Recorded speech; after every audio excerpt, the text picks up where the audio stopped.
dan sedikit cakep.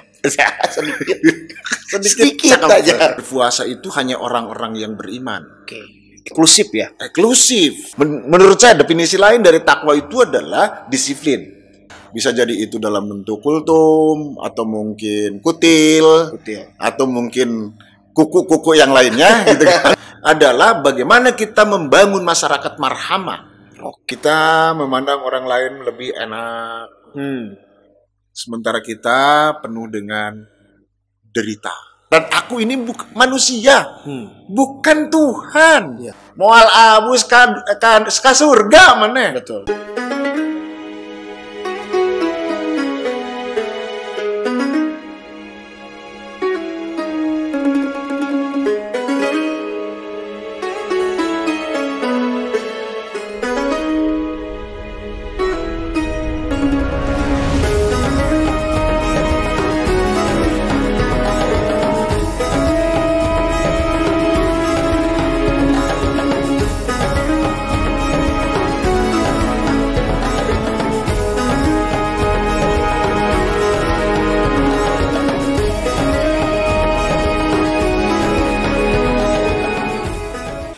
Assalamualaikum warahmatullahi wabarakatuh. Waalaikumsalam warahmatullahi wabarakatuh. Ikhwan Mandala yang dimuliakan oleh Allah Subhanahu wa taala, lagi-lagi bertemu dengan saya Ridwan Rustandi pada program Sarmada, sajian ringan hikmah Ramadan. Sebuah program yang digagas oleh Laboratorium Dakwah Fakultas Dakwah dan Komunikasi UIN Sunan Gunung Jati Bandung. Program yang menyajikan kudapan-kudapan ringan, sajian-sajian ringan, tapi penuh dengan hikmah keteladanan. Dan tentunya aktual dengan apa yang terjadi dalam kehidupan kita sehari-hari. Apalagi kalau bukan Sarmada.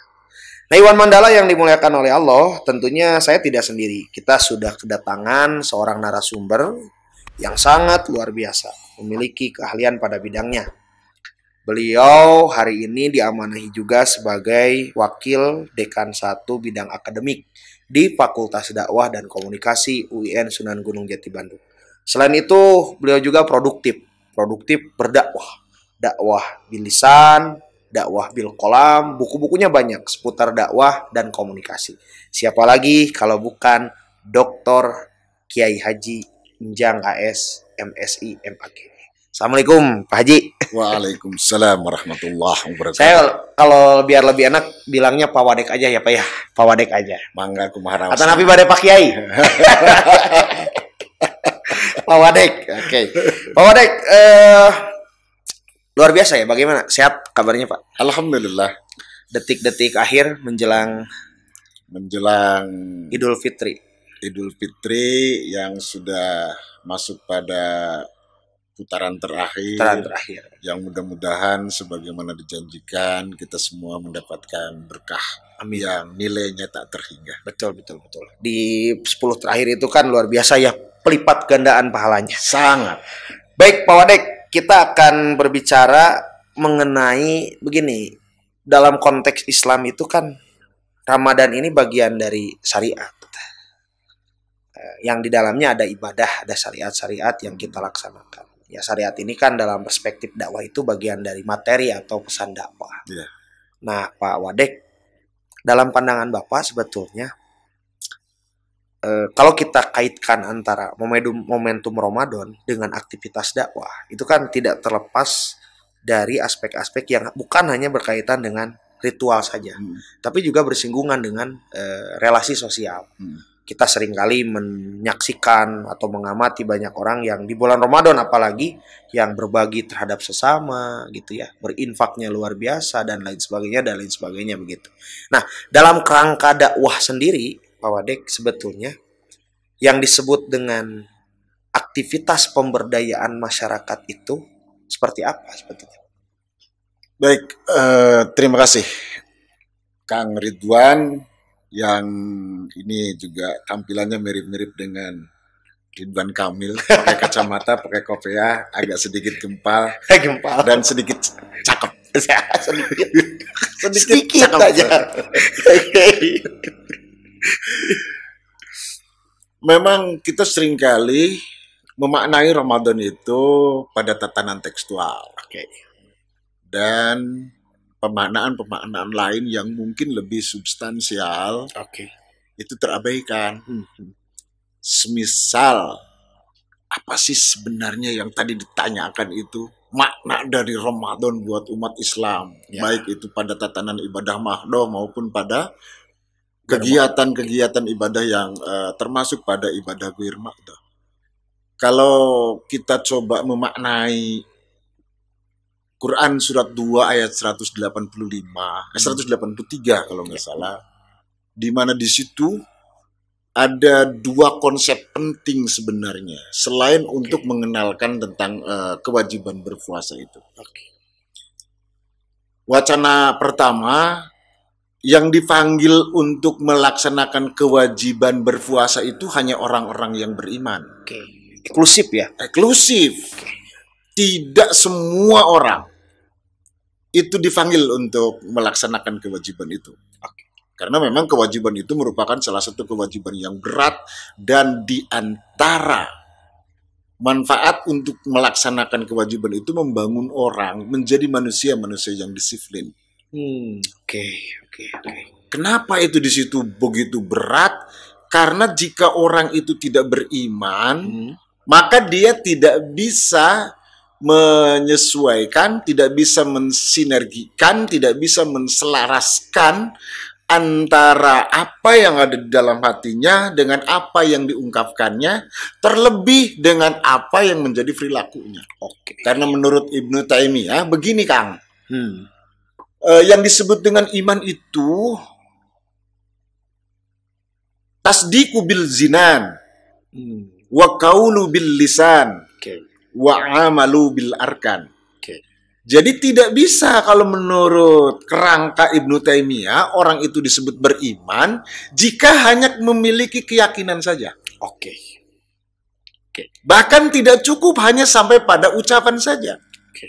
Tetapi harus seiring sejalan antara apa yang menjadi keyakinannya, pembenaran dengan hatinya, kemudian diungkapkan sebagai bentuk pernyataan tentang apa yang terdapat di dalam hatinya, yang kemudian disempurnakan dengan perilaku.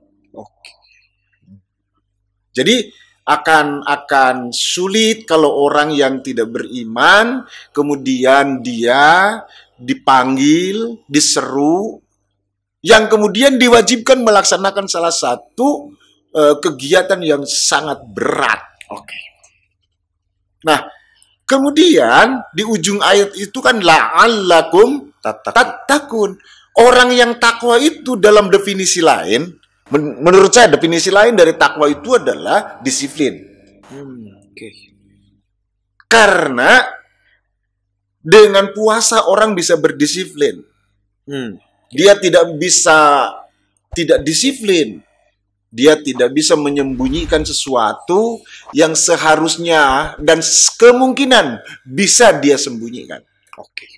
Kenapa? Karena ada kesesuaian antara pembenaran dengan hati, diungkapkan dengan lisan, dan kemudian dilanjutkan dengan perbuatan. Jadi, puasa itu akan membangun puncak kesadaran manusia. Jadi, nggak bisa kita ingin mendapat predikat sebagai orang takwa yang kemudian kita tidak memiliki puncak kesadaran yang membangun tentang siapa saya. Dan untuk apa saya. Seperti apa yang harus saya lakukan. Nah, itu sebenarnya puncak kesadaran manusia yang ingin dibangun, yang tidak hanya berbicara tentang ibadah mahdhah, tetapi juga harus dia berbuat dalam kegiatan-kegiatan lain dalam bentuk ibadah ghair mahdhah. Gitu. Berarti memang dalam Ramadan itu tidak hanya menguatkan relasi transendental kita saja begitu ya, tapi juga relasi sosial. Baik, Pak Wadek, berarti kalau seperti itu, kalau Ramadan dianggap sebagai atau dipandang sebagai puncak kesadaran diri seseorang, berarti dalam Ramadan itu tidak hanya menguatkan relasi transendental saja, tapi juga relasi sosial. Nah, artinya ini akan sangat relevan dengan bagaimana kita mengaitkan antara aktivitas dakwah di bulan Ramadan gitu. Artinya bagaimana tinjauan Pak Wadek ketika berbicara tentang dakwah di bulan Ramadan atau hubungan antara Ramadan dengan dakwah itu seperti apa? Oke. Kalau kita coba lihat, seringkali kita kan terjebak juga ya dalam memaknai dan memanfaatkan kegiatan-kegiatan di bulan Ramadan ini yang kemudian bukan terperosok. Ya. Tapi lebih banyak diarahkan pada bagaimana kita menguatkan kegiatan-kegiatan ibadah mahdhah. Gitu kan? Ya. Nah, mungkin akan lebih ideal jika proses dakwah khususnya hitobah ya, dalam hitobah taksir ya, bisa jadi itu dalam bentuk kultum atau mungkin kutil. Atau mungkin kuku-kuku yang lainnya gitu kan. Ya, itu tidak hanya membawa jamaah untuk semangat meningkatkan ibadah-ibadah mahdhah saja. Karena dengan hanya membawa jamaah pada penguatan ibadah mahdhah, itu menurut saya tidak akan bisa membangun puncak kesadaran seorang muslim. Karena kita menyekat dan hanya memberi porsir yang lebih banyak untuk membangun keberagamaan yang secara individual. Sementara Quran, syariat Islam itu tidak hanya ke arah ibadah-ibadah individual, tetapi juga menggiring agar agar manusia itu juga memiliki kesadaran tentang bagaimana mengimplementasikan tugas dan perintah agama dalam bentuk ibadah sosial. Jadi ibadah-ibadah ghair mahdhah itu harus juga dikuatkan. Nah, makanya saya ingin mencoba menyampaikan bagaimana para ustadz-ustadzah, dai-daiyah, mubaligh-mubalighah di dalam Ramadan ini sebagai upaya untuk mencapai puncak kesadaran itu berdasar pada Quran surat 106. Surat Quraisy ya. Surat Quraisy. Di dalam surat Quraisy itu kan ada pernyataan yang mungkin itu menjadi tugas suci para dai. Ada dua di situ tugas sucinya. Yang pertama falyabudu rabbaha dal bait. Yang kedua adalah alladzi at'amahum min zu'i wa amanahum min khauf.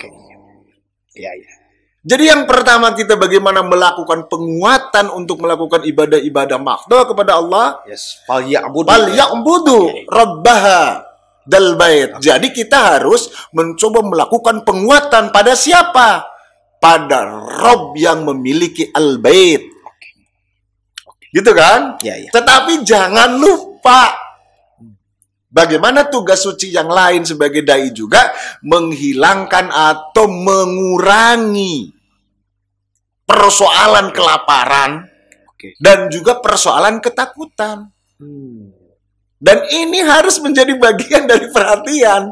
Dan orang tidak bisa disebut sebagai orang yang beriman jika dia tidak juga memperhatikan persoalan-persoalan itu.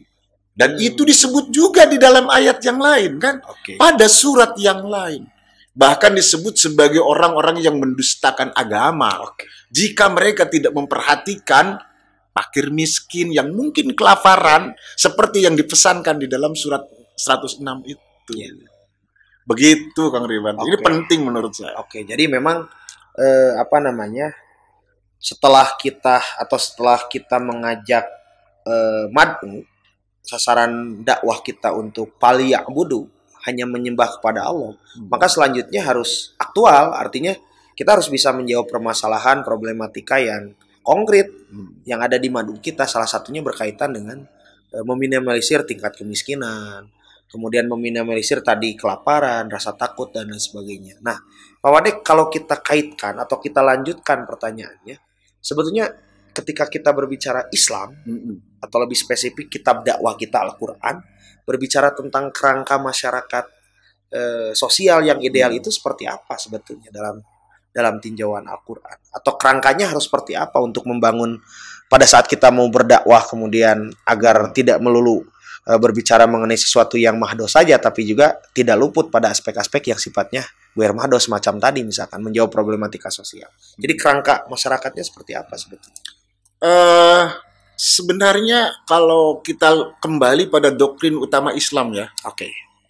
Doktrin utama yang diperkenalkan dan mengapa Islam juga diturunkan itu sebagai bagian doktrin yang harus menjadi titik tolak, yang menjadi kerangka, dan sekaligus menjadi tumpuan kembali dan penyelesaian atau goal oriented dari apa yang dilakukan oleh kita sebagai umat Islam. Dan doktrin itu menyebutkan inna arsalnaka illa rahmatan lil alamin. Di situ ada kata-kata rahmatan. Oke. Nah, ini sebenarnya bisa menjadi sebuah doktrin yang kemudian doktrin itu dijadikan sebagai titik tolak, kemudian juga dijadikan sebagai metodologi, dan dijadikan sebagai goal oriented. Masyarakat apa? Masyarakat seperti apa yang dibangun dengan keberagamaan kita? Menurut saya, masyarakat yang paling penting yang harus dibangun dalam keberagamaan kita sebagai perwujudan dari doktrin itu adalah bagaimana kita membangun masyarakat marhamah. Oke. Masyarakat marhamah. Masyarakat marhamah. Seperti apa itu Pak Wadek, masyarakat marhamah? Masyarakat marhamah itu masyarakat yang di dalamnya memiliki sifat, memiliki karakter yang benar-benar seperti yang diungkapkan di dalam beberapa hadis Nabi. Bahwa umat Islam dengan umat Islam itu harus ruhama'u bainahum. Saling mengasihi. Saling mengasihi. Bahkan lebih dari itu, umat Islam itu kal jasadil wahid. Harus seperti bagaimana sebuah tubuh. Jadi masyarakat marhamah itu adalah masyarakat yang harus dibangun oleh kita, yang seluruh anggota masyarakatnya memiliki rasa cinta terhadap sesamanya. Tidak terbatas oleh nasab, tidak terbatas oleh status sosial, tidak terbatas oleh apapun. Karena yang membatasinya adalah cinta kasih di antara mereka.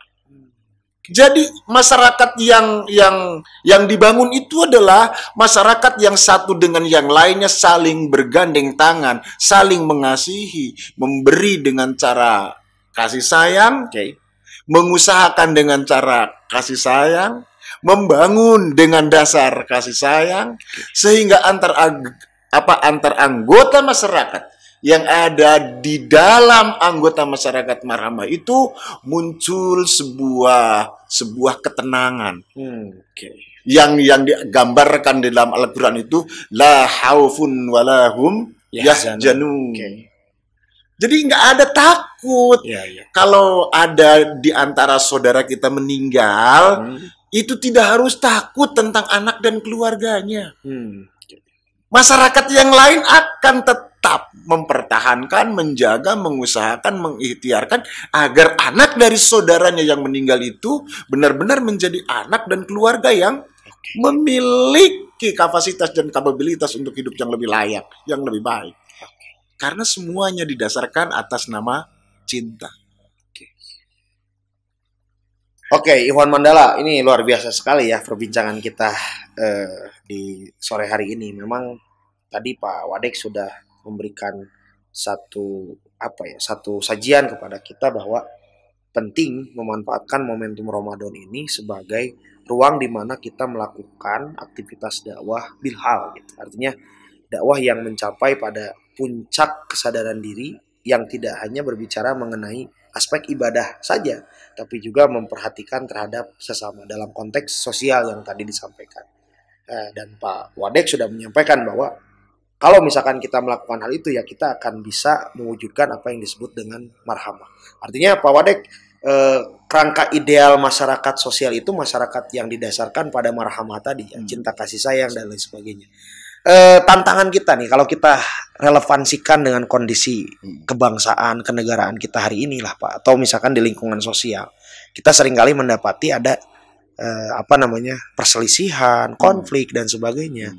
Sebetulnya hal itu disebabkan oleh apa gitu? Atau bagaimana proses kita untuk mencapai masyarakat marhamah tadi gitu? Kalau kita kaitkan dengan realitas yang ada di masyarakat kita hari ini, Pak Wali.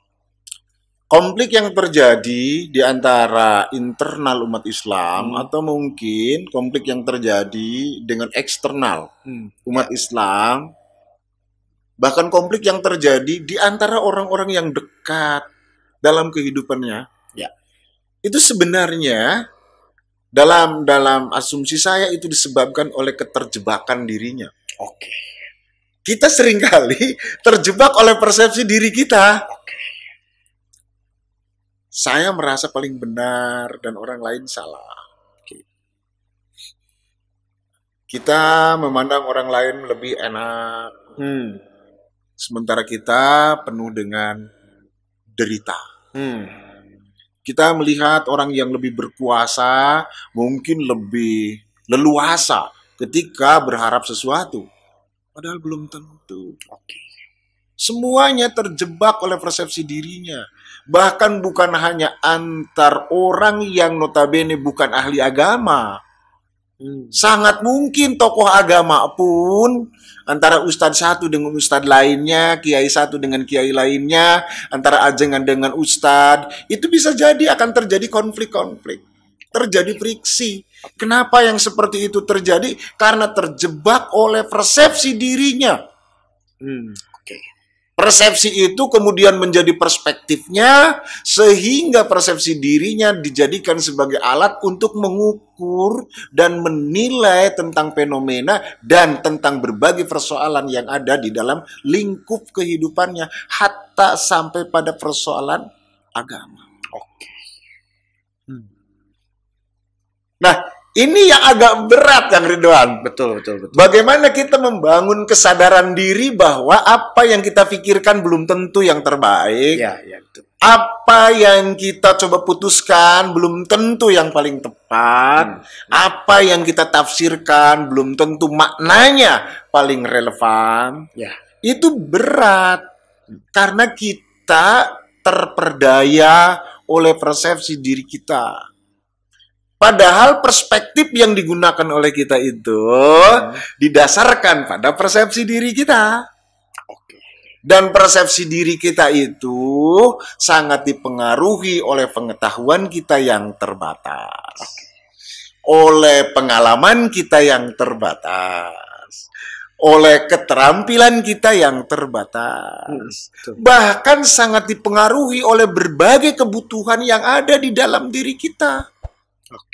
Pengetahuan, pengalaman, kebutuhan itu mempengaruhi asumsi kita yang kemudian jadi persepsi kita, dan persepsi itu kemudian dijadikan sebagai perspektif oleh kita. Perspektif yang kita miliki dijadikan sebagai alat untuk menakar dan mengukur. Sayangnya kita merasa benar. Padahal persepsi itu terbatas kebenarannya.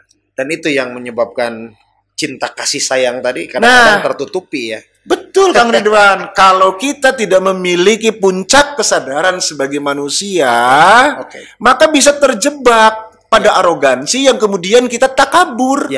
Betul. Bagaimana mungkin orang yang takwa kemudian takabur? Bagaimana mungkin orang yang memiliki puncak kesadarannya sebagai manusia, kemudian dia akan merendahkan orang lain? Dan bagaimana mungkin orang yang memiliki puncak kesadaran, kemudian dia lupa bahwa apapun yang dia pikirkan didasarkan pada berbagai keterbatasan. Dan ketika produk keterbatasan, sangat mungkin terdapat banyak kesalahan di dalamnya dan jauh dari kesempurnaan. Mungkin nggak orang yang tidak memiliki kesadaran akan sampai ke situ? Jauh. Itulah sebabnya banyak konflik, Kang Ridwan. Banyak pertengkaran. Semuanya tidak berupaya berempati. Sehingga terjebak oleh persepsi diri. Dan itu, jika itu dihilangkan dari masing-masing kita dengan ibadah yang hampir 1 bulan ini dan terbangunnya puncak kesadaran, aku ini bukan manusia, bukan Tuhan. yang sangat mungkin salah. Karena sangat mungkin salah, maka jangan merasa paling benar. Dengan seperti itu, maka tidak akan ada pertengkaran. Ngapain konflik? Ya, betul. Dan akan selalu berpikir positif bagi orang-orang yang memiliki puncak kesadaran. Oke, jadi memang Ikhwan Mandala tadi, kita kadang-kadang terjebak dengan persepsi kita gitu, sehingga ini yang menyebabkan realitas masyarakat kita masih terkotak-kotak gitu Pak ya. Terkotak karena baju, terkotak karena kepentingan, terkotak karena kebutuhan dan sebagainya. Sementara kalau tadi dikaitkan dengan masyarakat marhamah, saya sih melihat begini Pak Wadek. Pada saat Rasul hijrah dari Mekah ke Madinah, Rasul itu kan mempersaudarakan antara Ansor dengan Muhajirin. Itu kan mereka kan bukan senasab gitu. Bukan. Tidak senasab, bahkan mungkin tidak saling kenal, kan tidak sepermainan, bahkan baru ketemu, tapi kemudian diikat oleh cinta kasih sayang. Nah, ini yang marhamah itu kan di sana. Sebetulnya Pak Wadek, tahapan untuk mencapai masyarakat marhamah itu seperti apa sebetulnya? Nah, tahapan-tahapannya sebenarnya kan bisa kita lihat dari level-level dakwah, Kang. Mulai dari dakwah pada diri sendiri, dakwah pada keluarga, kemudian dakwah pada masyarakat atau jamaah, dakwah umat, kemudian dakwah su'ubiyah yang lebih besar, yang lebih heterogen. Dan itu tidak bisa diselesaikan dengan baik jika tidak terselesaikan dari pribadi masing-masing. Makanya yang dibangun oleh Nabi di dalam berdakwah gimana? Doktrinasi. Dia pada dirinya dulu. Betul, pribadi dulu ya. Pada dirinya dulu, dikuatkan dulu. Setelah itu baru mengajak istri. Ya. Tidak semua keluarganya. Betul. Setelah selesai istrinya, anak saudaranya. Ya. Baru kepada tetangganya, baru kepada jamaah yang lebih besar. Kemudian ada berbagai qabail yang berbeda. Dipersatukannya dengan apa? Dengan cintanya. Bahkan disebutkan la yu'minu ahadukum hatta yuhibba li ahihi ma yuhibbu lin nafsi. Moal abus kan surga mana? Betul. Tidak akan masuk seseorang itu pada surga Allah jika dia tidak mencintai orang lain sebagaimana dia mencintai dirinya. Berat itu. Dan itu berkorelasi dengan doktrin yang pertama tadi. Rahmatan lil alamin. Jadi kalau kita masih mementingkan diri kita, kemudian kita masih mengedepankan kepentingan dan kebutuhan kita, kemudian kita masih mendahulukan persepsi kita, maka akan terjadi banyak konflik. Itu artinya belum selesai dengan dirinya sendiri.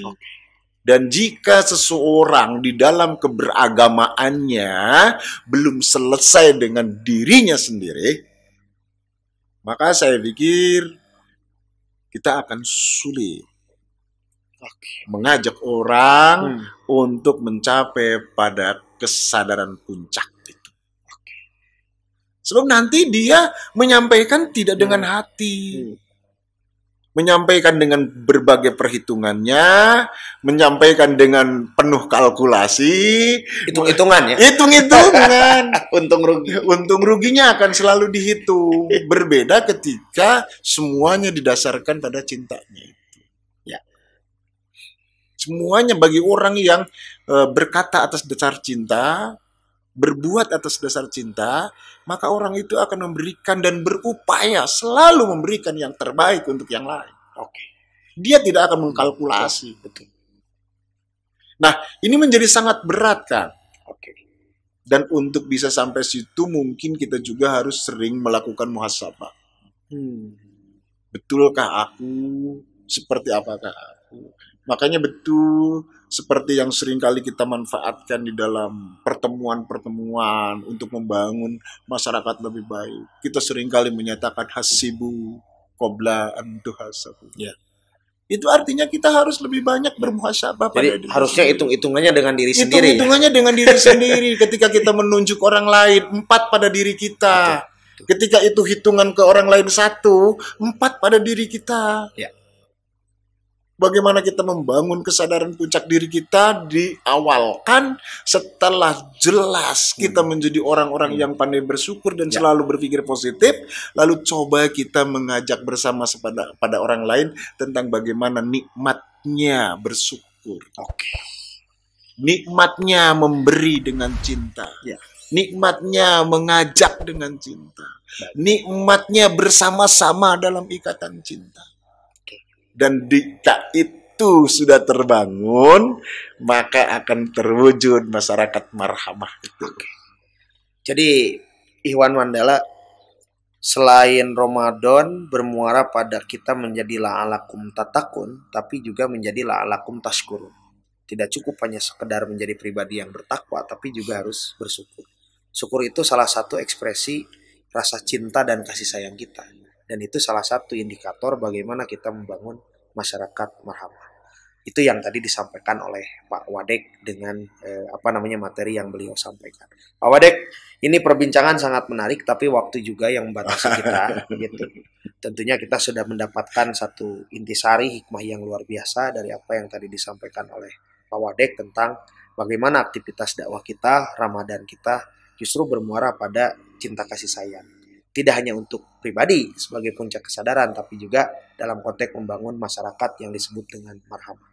Sebagai closing statement, silakan Pak Wadek, mungkin ada hal yang ingin Pak Wadek sampaikan untuk masyarakat kita agar kita semakin marhamah begitu, Pak Wadek. Yakinkan bahwa cinta itu tidak akan merugi. Yakinkan bahwa dengan cinta itu akan selesai. Yakinkan bahwa cinta akan mampu membangun masyarakat yang bahagia, masyarakat yang sejahtera, masyarakat yang sudah hilang rasa takut karena keterhimpitan dan ketidakmampuan untuk membangun kehidupan yang lebih sejahtera. Karena semuanya atas dasar cinta. Dan akhir yang ingin saya sampaikan, untuk mewujudkan semua itu, ingin saya katakan, i'malu ala makanatikum bil marhamah. Ayo kita bekerja atas dasar cinta sehingga semuanya menjadi indah. Luar biasa sekali. Bekerja dengan cinta agar kita menjadi indah. Ya, dengan kasih sayang. Baik Ikhwan Mandala, rahimakumullah, terima kasih atas perhatian rekan-rekan, dan tentunya jangan lupa rekan-rekan sekalian, Ikhwan Mandala sekalian, untuk subscribe, like and comment kanal YouTube kita di Mandala TV, di mana Mandala TV salah satu kanal YouTube yang konsisten melakukan aktivitas dakwah melalui media sosial. Mudah-mudahan apa yang tadi disampaikan oleh Pak Wadek menjadi satu intisari yang dapat kita petik, yang dapat kita ekspresikan dalam perbuatan kita, dan tentunya satu hal lagi tadi yang tidak boleh dilupakan. Wa fawqa kulli dzi ilmin alim. Di atas langit ada langit, di atas orang berpengetahuan ada Allah yang Maha mengetahui. Jangan merasa paling pandai, sebab kalau kita sudah arogan dengan kepandaian kita, itulah yang menyebabkan perselisihan di antara kita. Demikian, saya Ridwan Rustandi undur diri. Ketemu lagi dengan saya insya Allah di program yang lain, dan tentunya mudah-mudahan sajian ringan ini memberikan hikmah keteladanan bagi kita semua. Walafu minkum, aqulu qouli hadza wa astaghfirullah li wa lakum. Wassalamualaikum warahmatullahi wabarakatuh. Waalaikumsalam warahmatullahi wabarakatuh.